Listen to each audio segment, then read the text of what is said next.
Mesdames et messieurs, bonsoir, bienvenue à Média Pro, l'émission qui parle de médias et d'audiovisuel. Ce soir, Chan oblige, nous allons parler des médias en Afrique. Quelle évolution des médias en Afrique? Quel avenir pour les médias en Afrique? Mais surtout, comment se comportent aujourd'hui ou se situent aujourd'hui les médias internationaux africains? Avant de commencer le débat avec nos experts, Faisal Matawi et Reda Hariresh, nous allons voir un zapping justement pour avoir un aperçu sur l'évolution des médias internationaux en Afrique et on revient au débat.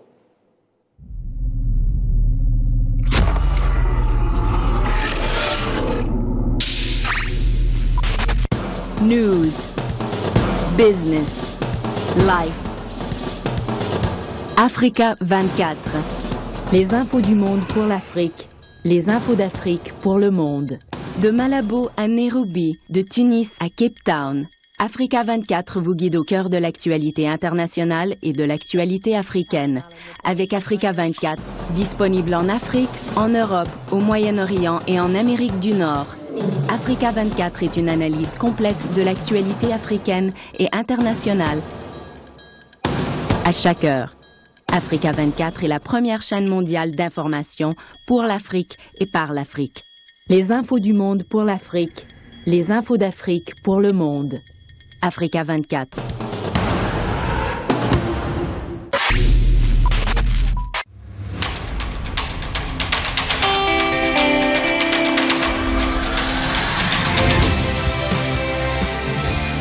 Thank you for watching. Merci beaucoup. C'est un plaisir comme toujours de vous retrouver. Stay with us sur Africa News.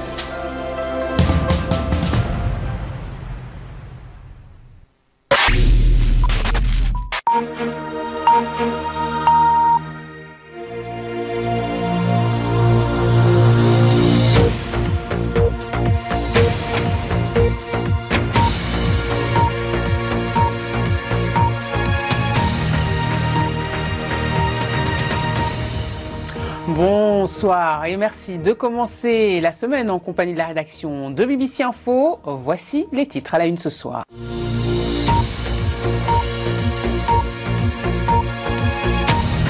Bienvenue dans cette édition spéciale, une rétrospective culturelle de l'année sur BBC Info.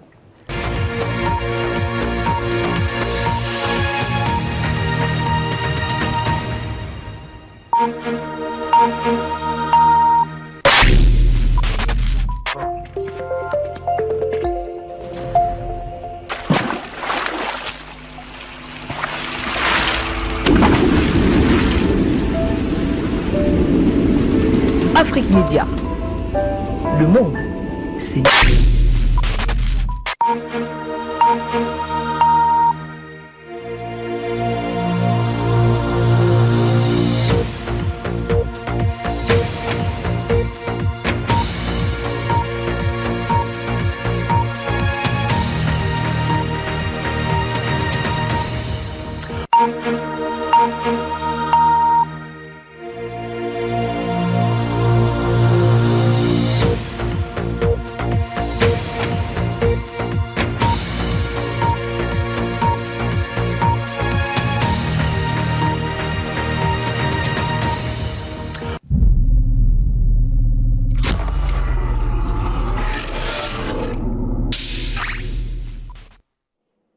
Voilà, c'était un aperçu des principales chaînes internationales africaines, bien sûr, parce qu'on n'a pas voulu mettre les télévisions ou les médias locaux. On a choisi un aperçu, justement, des chaînes internationales africaines.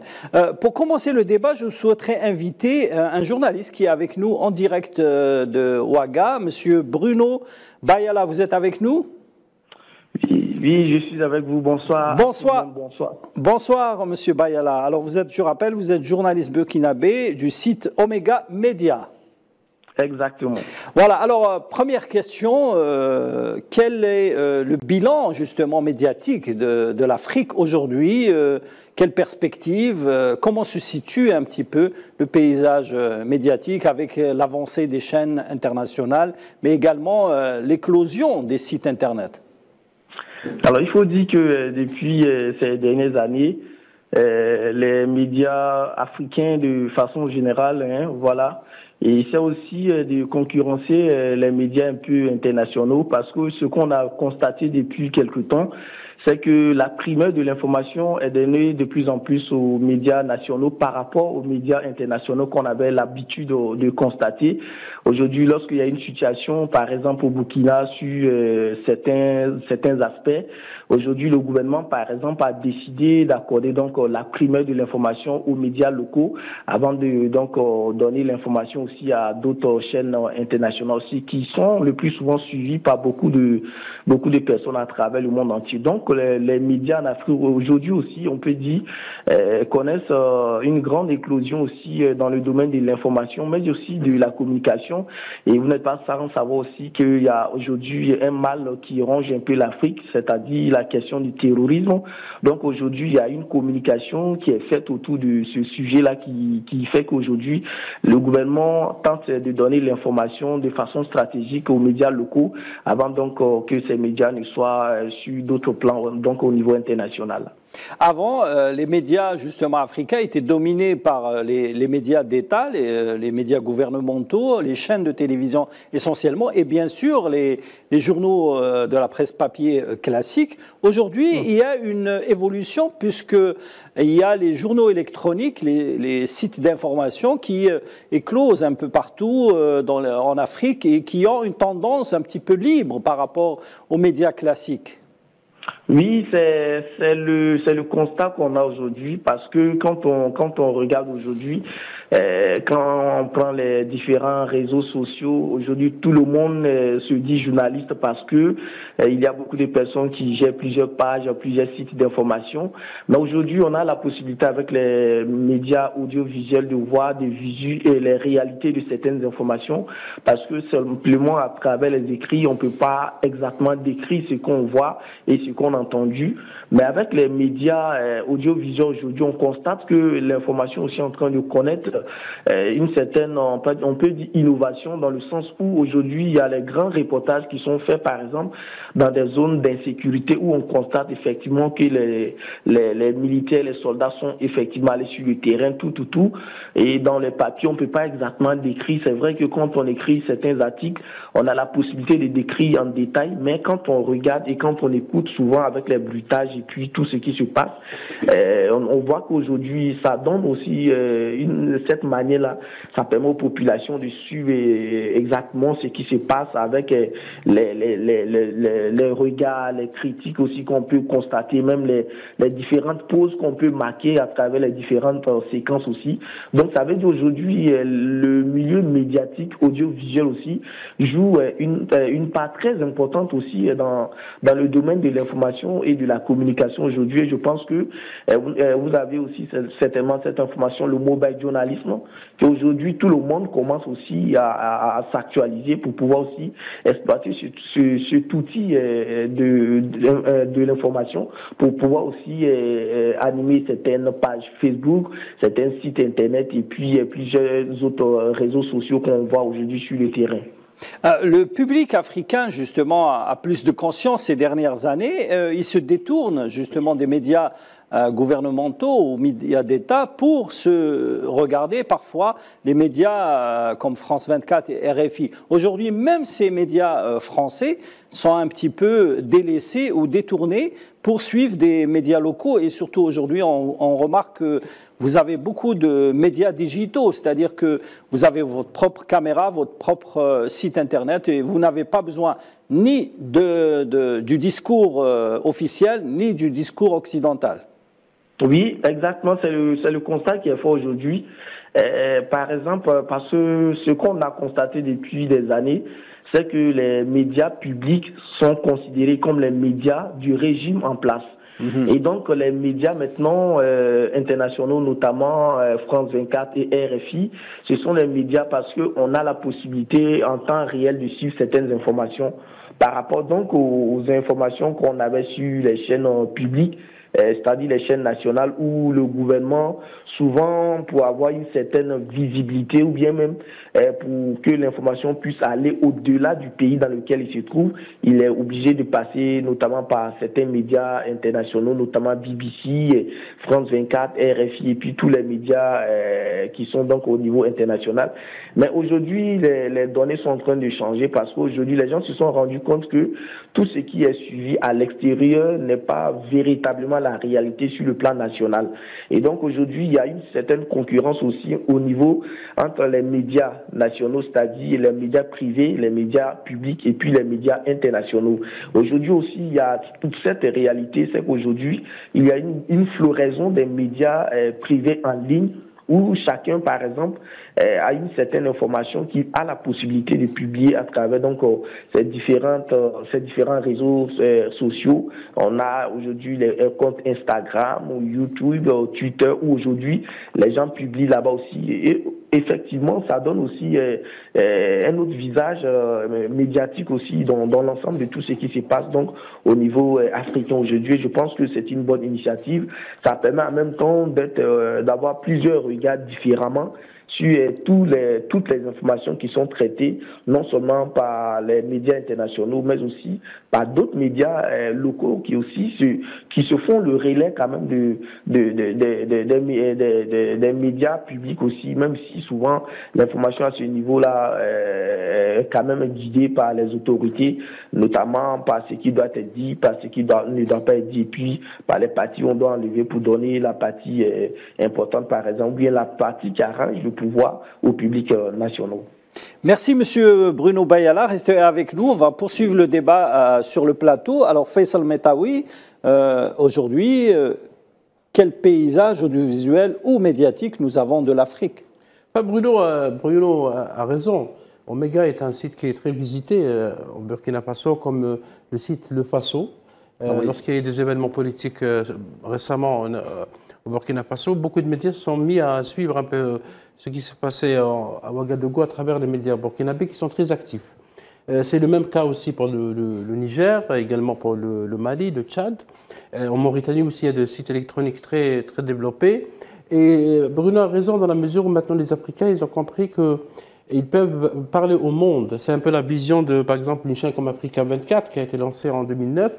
Et Constant Nemal, qui est un Camerounais, disait que nous voulons vulgariser le point de vue de l'Afrique pour le reste du monde. Ça veut dire qu'on ne veut pas que d'autres médias qui viennent d'ailleurs, d'Europe ou d'Asie ou du monde arabe, parlent en notre place. Donc il y a comme un rapatriement de la volonté des Africains de parler de leurs problèmes, que ce soit économiques, politiques, culturels, civilisationnels.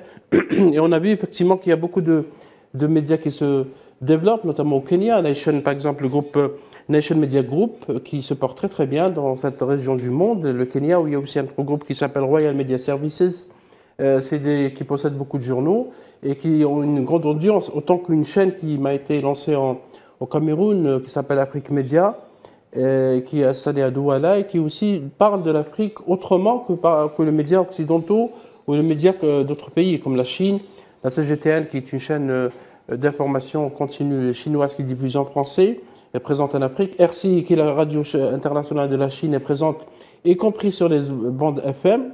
Ça veut dire qu'elle est venue bousculer des chaînes comme BBC, qui sont là depuis très longtemps, comme RFI, Radio France Internationale, comme Deutsche Welle, la chaîne allemande. Parce que quand on diffuse sur la bande FM, ça veut dire qu'on est écouté dans les villages, dans les zones reculées de l'Afrique. Vous savez que la radio est un média très important en Afrique, comparé à la télévision. Puisque beaucoup dans les zones isolées, dans les campagnes, on écoute beaucoup la radio. Et là, RCI, la chaîne chinoise, a compris qu'il faut parler. Et parfois, il y a des diffusions par les langues locales, pas uniquement par le français ou l'anglais. Tout à fait, oui. Les langues locales pour un peu s'adresser, pour élargir l'audience. Donc, on est entré dans une nouvelle phase où les Africains, maintenant, veulent parler avec leurs propres médias. Bien sûr, il faut avoir beaucoup de moyens, beaucoup de soutien. Par exemple, Afrique Media, au Cameroun, a fait une convention avec RT, qui est Russia Today, la chaîne russe. Les Turcs sont en train aussi de se développer dans plusieurs régions d'Afrique à travers des chaînes de télévision, à travers aussi le doublage des feuilletons et des dramas. Et vous savez que la Turquie est un grand producteur de dramas et de feuilletons doublés dans les langues locales. Donc vous savez, on est dans une nouvelle bataille où les Africains maintenant sont entrés dans l'arène et on est entré dans, si vous voulez, une époque où les Africains ne veulent plus subir les images et les sons venus d'ailleurs. Reda, concernant l'Afrique justement, est-ce qu'il y a une effervescence justement des médias en Afrique par rapport, par exemple, à l'Afrique francophone et l'Afrique anglophone? Je vais commencer tout d'abord par l'Afrique francophone qui a quelques spécificités. Et qui a hérité un petit peu de la tendance médiatique ou de liberté d'expression acquise à travers les médias occidentaux, notamment français. Oui, français et autres, britanniques, belges, la Suisse romande. Dans le cas du Burkina Faso, ça foisonne parce que, si je me rappelle bien, en 2015, suite à la chute de l'ex-président Blaise Compaoré, il y a eu une sorte de printemps local qui a éclaté au Burkina Faso. On ne va pas appeler ça printemps africain, mais il y a eu un mouvement de contestation qui a commencé à se mettre en place et qui a fait tache d'huile dans les pays voisins. Donc, on a vu apparaître dans un premier temps des médias dits alternatifs, et c'était surtout des médias alternatifs occidentaux, mais les médias alternatifs occidentaux ont été en quelque sorte bridés à partir donc des mouvements de contestation des Gilets jaunes, et ça s'est accentué notamment avec la guerre en Ukraine.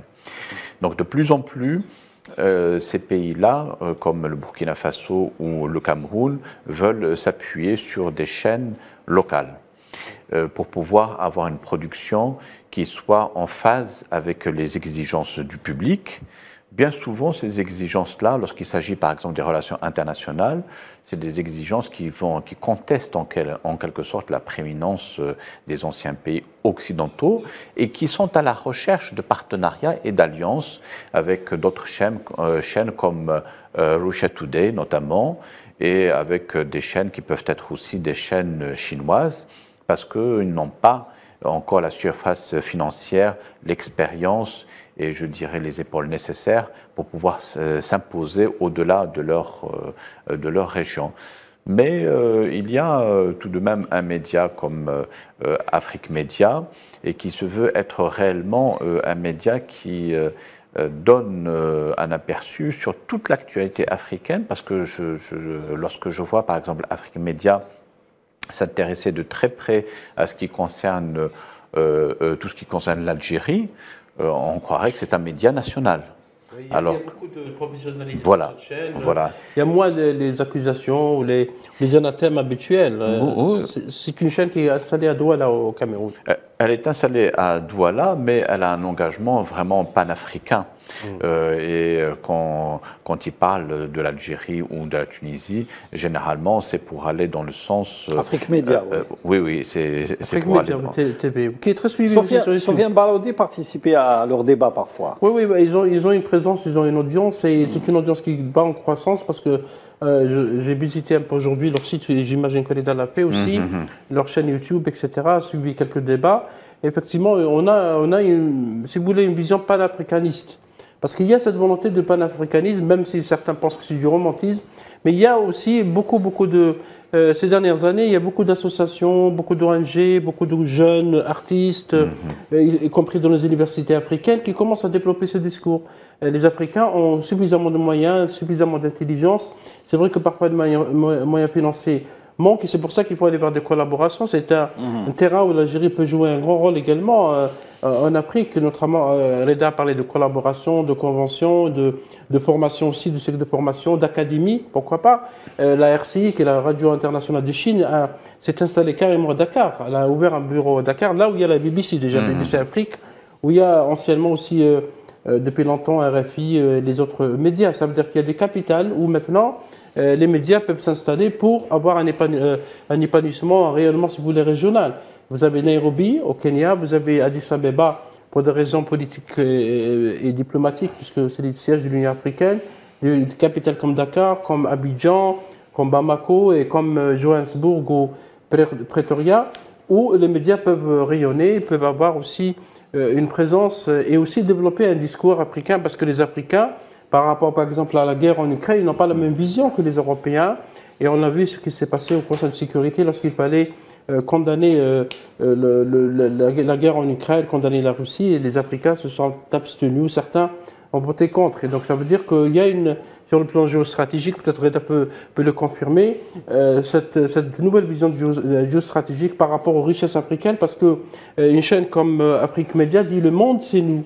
C'est le slogan de la chaîne parce que c'est vrai, tous les experts, tous les spécialistes des questions énergétiques, des questions de l'environnement, des questions politiques et économiques disent que l'avenir du monde est en Afrique. Parce que beaucoup de richesses dans ce pays et dans cette zone du monde, dans ce continent qui compte actuellement 900 000 habitants, c'est un immense marché, il y a beaucoup de potentialités et donc les médias évidemment s'intéressent à l'Afrique pour sortir de certains schémas parce que l'Afrique est toujours réduite à la pauvreté, à la guerre civile, à la rébellion, à l'immigration clandestine, justement, etc. Il y a beaucoup de clichés qui sont souvent nourris par certains médias occidentaux.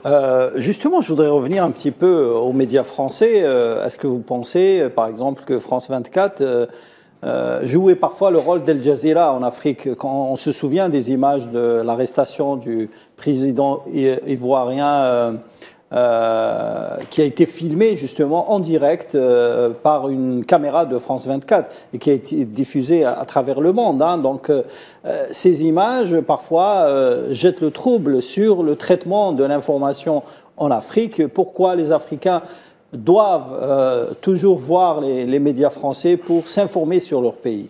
Pas uniquement les médias français, parce que maintenant l'Afrique est devenue Al Jazeera ne s'intéresse pas à l'Afrique comme elle le fait pour le monde arabe. Hein. Oui, Al Jazeera a quand même lancé des services en langue locale africaine, hein, comme le Swahili, comme le Hausa, etc. Qui n'a pas trop bien marché. C'est un début. Bien qu'ils ont un bureau important en Mauritanie et au Soudan. Et Al Jazeera a aussi un service anglais, qui est Al Jazeera English. Le service anglais, il est plus... Et je pense qu'il y a même un projet de Al Jazeera en français qui sera lancé au Sénégal. Le service anglais, pardon. Faisal, le service anglais s'intéresse beaucoup plus à ce qui se passe au Soudan et notamment au Nigeria et au Ghana et l'Afrique du Sud, le Kenya aussi. C'est quand même une grande audience parce que déjà cette partie de l'Afrique de l'Est, c'est l'Afrique un petit peu. C'est presque 200 à 300 millions d'habitants. Donc c'est quand même une immense audience comparée à la zone arabe où il y a 350 millions d'habitants. C'est un terrain de confrontation de beaucoup de chaînes, parce que même les Coréens, même les Turcs, même les Japonais et les Indiens aussi, parce que les Indiens aussi sont intéressés par l'agriculture en Afrique.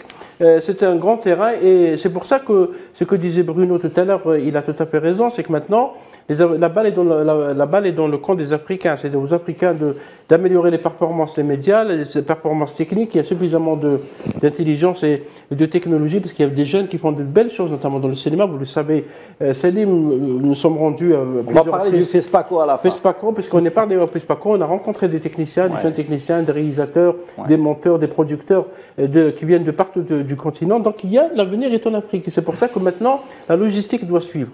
Oui, Reda. Oui, cela dit, on constate que quand même les pays anglophones en Afrique sont nettement en avance par rapport à leurs confrères francophones.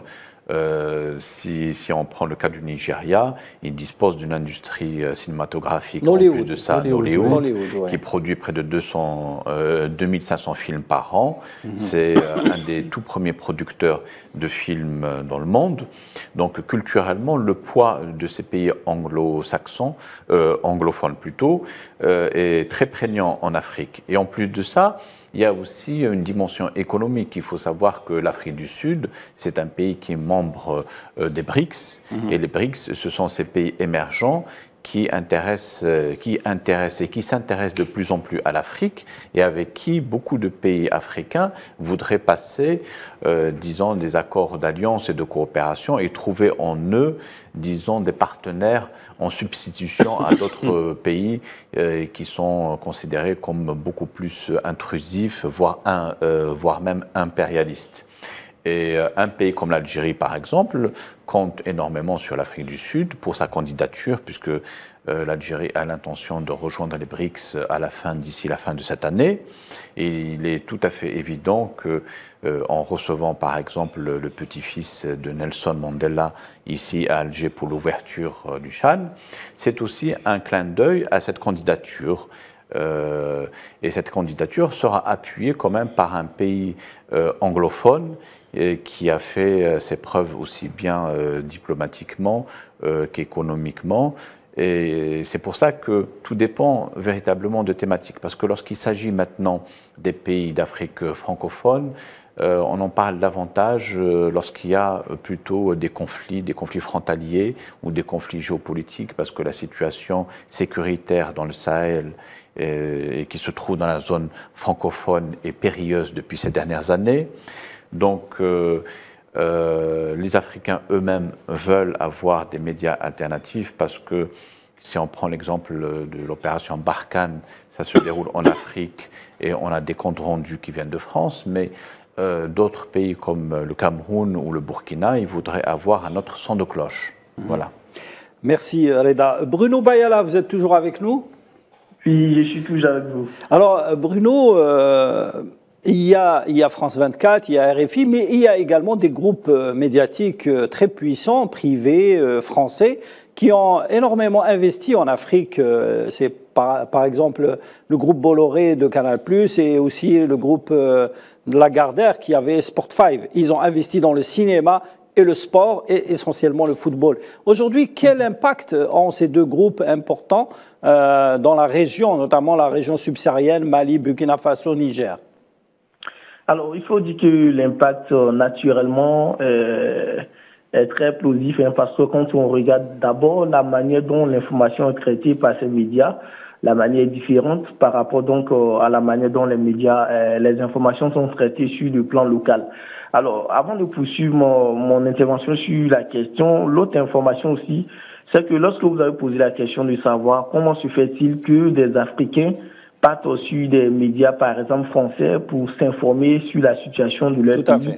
Je pense que la réponse est tout nette, parce que le plus souvent, l'exclusivité est toujours accordée à ces médias, parce que ces médias étant très influents, et puis des sources d'information quand même rassurantes, parce que je prends le cas du Burkina ici. Lorsque on a une attaque terroriste, par exemple, RFI et puis France 24 donnent toujours le nombre de morts, par exemple, juste par rapport aux médias locaux. Et qu'est-ce qui explique cela? Parce que le gouvernement, dans sa dynamique de donner l'information ou bien de donner un bilan provisoire aux populations, le gouvernement va de façon crescendo à ne pas heurter souvent la sensibilité des populations en donnant un bilan qui pourrait donc rendre difficile encore la situation. Donc, le gouvernement décide par exemple de partir en crescendo en disant qu'au départ, on a dit que c'était un bilan de 10 morts, et après c'est venu à 13 morts, ainsi de suite, ainsi de suite. Mais quand on suit les médias comme France 24 et RFI, qui donnent le bilan juste en temps réel, et c'est par la suite maintenant que ce même bilan est repris par le gouvernement, et en ce moment, ces médias commencent à avoir une certaine crédibilité par rapport aux médias nationaux, qui sont le plus souvent muselés par le gouvernement en place, qui souhaite donc faire une communication et non donner l'information juste. Alors, revenons donc sur votre question aujourd'hui. Bolloré, tout le monde le sait, c'est un groupe très influent, surtout en Afrique. Aujourd'hui, avec les moyens, on va dire les moyens qu'ils utilisent, notamment le côté financier qui est bien assuré, qu'ils utilisent aussi pour pouvoir aussi travailler avec d'autres personnes qui, dans les médias locaux, peut-être, ne sont pas bien payés sur le plan, donc au niveau du salaire, les rémunérations et puis certains autres avantages. Donc, ces personnes qu'on utilise aussi, qui sont les relais de ces médias-là, ne font que aussi donner des informations vraies, ayant toujours des sources même au sein même du gouvernement qui les fournit certaines informations, et que ces informations maintenant sont donc données sur d'autres médias qui sont justes. Cela s'explique par ce fait-là. Mais il faut aussi reconnaître qu'aujourd'hui, la donne est en train de changer. Parce que, par exemple, je vais prendre le cas Burkina ici, lorsque il y a eu le coup d'État en septembre 2022, le président a accordé l'interview exclusive à un média national, ce qui a été très salué par les populations parce que on avait l'habitude de voir que lorsque le président est élu, bien il y a eu un coup d'État, l'interview exclusive est toujours accordée à un média international. Aujourd'hui, la tendance est en train de changer et je pense que le Premier ministre aussi, lorsqu'il a été nommé, il a fait de même, il a accordé la première interview à un média national. Et du coup, les gens commencent à se rendre compte, il faut qu'aujourd'hui, on commence à faire confiance à nos médias parce qu'aujourd'hui, on n'a plus besoin forcément de s'informer sur l'actualité de notre pays, sur d'autres médias. Donc, la donne est en train de changer et les populations commencent, surtout avec la question de l'insécurité. Aujourd'hui, il y a une communication qui est faite par les médias qui ont compris maintenant qu'il faut que les médias eux-mêmes aussi contribuent non seulement à donner certaines informations qui pourraient aussi permettre aux populations de comprendre ce qui se passe sur le terrain véritablement afin que la lutte soit une lutte commune.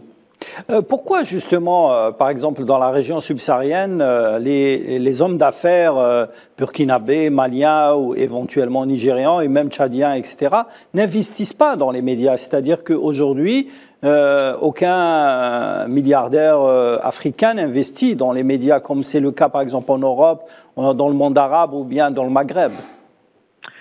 Oui, il y a plusieurs raisons qui pourraient expliquer parce qu'aujourd'hui, quand on regarde, le problème aujourd'hui, c'est que les gens ont peur d'investir sur le plan national parce que à tout moment, tout c'est lié à la politique, pardon Bruno. Oui, il y a la politique, certes. Et l'influence. Oui, parce qu'aujourd'hui aussi, on voit que ce sont les mêmes personnes aussi qui soutiennent les politiciens lorsque les élections approchent. Et donc, financer un média pourrait aussi, quelque part, utiliser ce média-là contre peut-être le candidat qui a été choisi donc, pour l'élection à venir.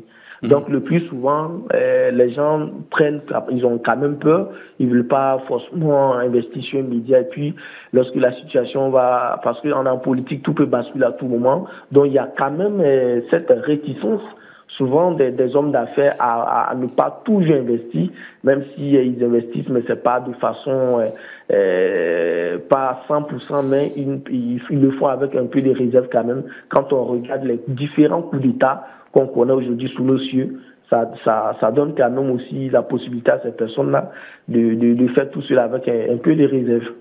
Alors, une dernière question, Bruno, on va un peu l'associer au FESPACO, puisque le FESPACO vient d'annoncer un petit peu sa sélection il y a quelques jours. Est-ce que Canal+ dirige toujours l'organisation du FESPACO? Est-ce que les Français un petit peu organisent ou prennent en charge la programmation du FESPACO? Oui, Canal+ est associé parce que c'est un événement culturel majeur et je pense que Canal+, TV5 et toutes les chaînes. TV5, CFI. Oui. Voilà, il y a plusieurs partenaires donc qui sont associés à cet événement-là et je pense que c'est tout ça aussi qui fait qu'aujourd'hui les médias nationaux ne peuvent pas aussi jouir de certaines indépendance.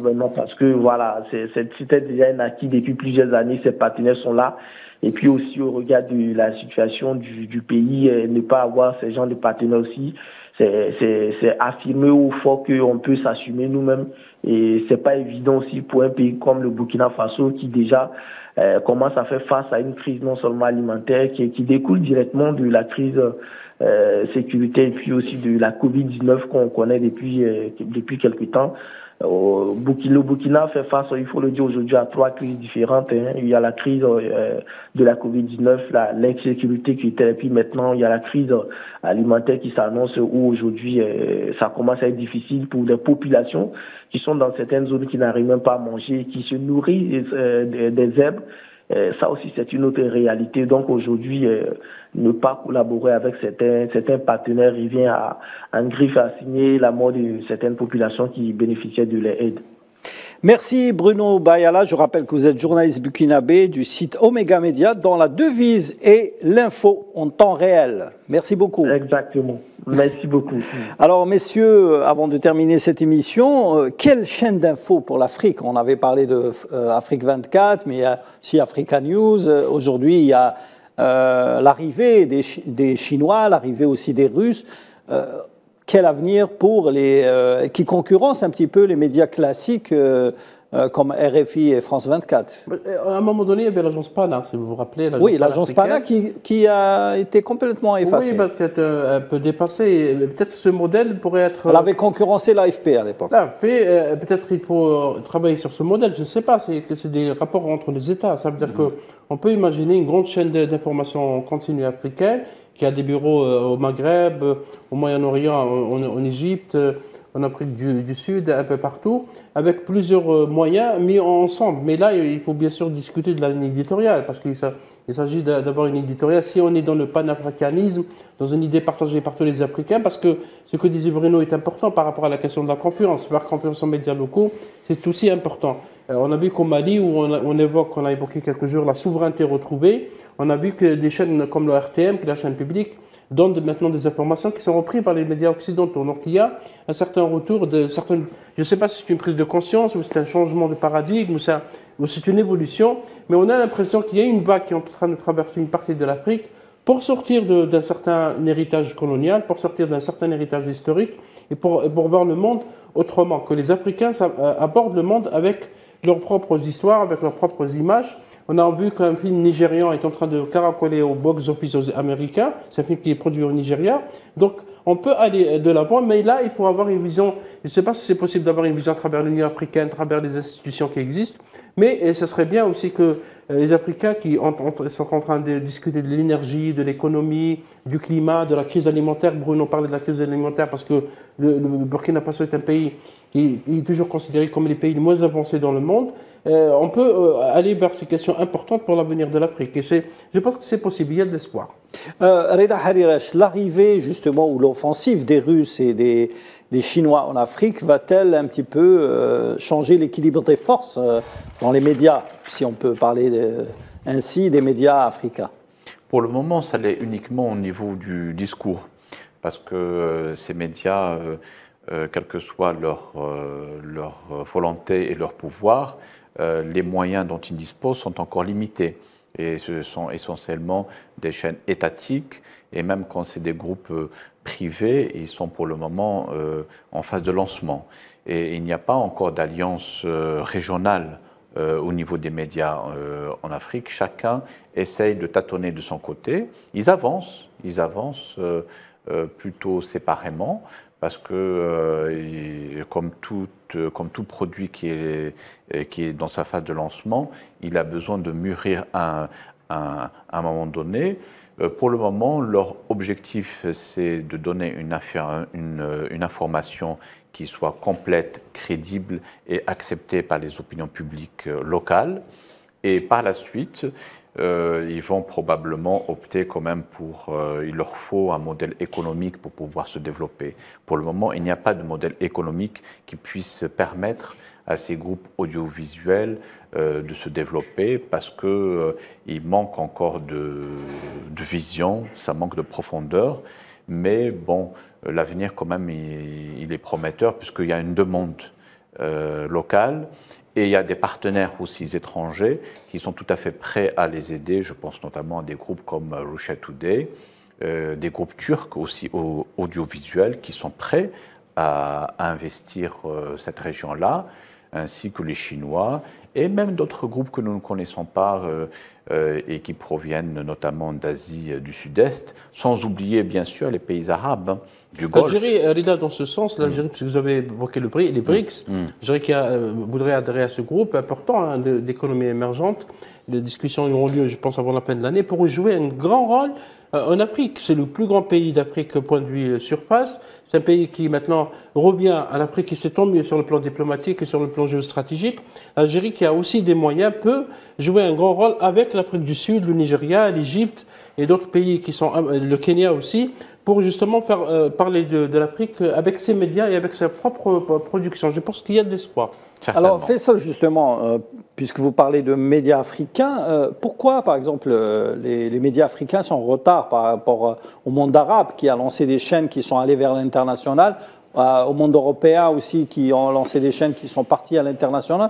Aujourd'hui, aucune chaîne africaine n'est partie à l'international. Oui, parce qu'on a laissé l'Afrique dans la pauvreté, parce qu'il faut dire qu'il y avait des groupes privés européens qui ont joué un grand rôle dans l'alimentation des conflits. Un jour, on ouvrira le débat sur ça, et je pense qu'il y a maintenant un gros débat sur ces questions, notamment au Mali, au Niger, au Tchad, et également au Rwanda aussi. Hein. Oui, avec la fameuse affaire, la radio des mille collines. Mille collines qui a provoqué une guerre civile. Un génocide. Un génocide, et il y a maintenant, on parle du groupe M23 qui serait soutenu par le Rwanda en RDC. Pourquoi la RDC, la République démocratique du Congo, c'est un pays très riche en minerais, et parfois il est riche des minerais qui sont utilisés pour les téléphones. Bon, ça c'est un autre débat, on dirait que c'est du complotisme, etc. Mais je pense qu'il faut aussi s'intéresser à ces questions, parce que l'Afrique, c'est la richesse, l'Afrique, c'est l'eau, c'est le réservoir de l'eau du monde, c'est le réservoir du gaz, du pétrole, de l'uranium, du diamant, etc., et d'autres produits. C'est pour ça qu'on voudrait que l'Afrique parfois reste dans ces conflits interminables, ces groupes armés